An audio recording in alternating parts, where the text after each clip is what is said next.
వాళ్ళు ఈ ధర్నా కార్యక్రమానికి మేము రావడం జరిగింది. ఏదైతే న్యాయమైన డిమాండ్ అయినా ఏపీఎంసీ అసోసియేషన్ వాళ్ళు చేస్తున్న న్యాయమైన డిమాండ్లు ఆయుష్మాన్ ఆరోగ్య మందిర్లో పనిచేస్తున్న వీళ్ళందరూ కూడా రూల్ ఆఫ్ రిజర్వేషను అదేవిధంగా ఎగ్జామ్ రాసి వీళ్ళందరూ కూడా అపాయింట్మెంట్ జరిగింది. కాబట్టి న్యాయమైన ఇంప్రూవ్మెంట్లు అయితే లేదు.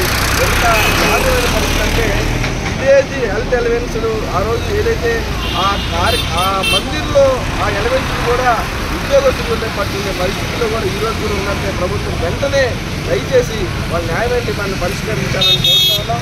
ఏదైతే వాళ్ళకి చెప్పడానికి 40,000 జీతం అని చెప్పి కూడా వాళ్ళ ఫేస్బుక్లో కనబడతా ఉంది. కానీ జీతం తీసుకునేటప్పుడు కూడా వాళ్ళకి 25,000 జీతంతో పాటు ఇన్సెంటివ్స్ రూపాయి రాని పరిస్థితి. సుమారుగా 2 సంవత్సరాలుగా ఆ ఇన్సెంటివ్స్ కూడా ఇవ్వని పరిస్థితి. అదేవిధంగా ఎన్హెచ్ఎం ఉద్యోగస్తులకేమో హైక్ అయింది 23%. కానీ మీరు ఎన్హెచ్ఎం ఉద్యోగుల లేకపోతే స్టేట్ గవర్నమెంట్ ఉద్యోగుల సెంట్రల్ గవర్నమెంట్ ఉద్యోగుల అని తెలియని పరిస్థితిలో ఉంది. కాబట్టి వెంటనే జాబ్ చార్ట్ కూడా రిలీజ్ చేయమని చెప్పి అడుగుతున్నారు. కాబట్టి ఏదైతే ప్రభుత్వం వెంటనే స్పందించి ఈ కూటమి ప్రభుత్వం ఉద్యోగులు ఫ్రెండ్లీ ప్రభుత్వం అని చెప్పి మేమంతా నమ్ముతా ఉన్నాం. దయచేసి ఏపీఎంసీ అసోసియేషన్ చేస్తున్న ఈ న్యాయమైన డిమాండ్ వెంటనే ప్రభుత్వం పరిష్కరించాలని ఏపీ పక్షాన వాళ్ళకి మద్దతు తెలుపుకుంటూ సెలవు.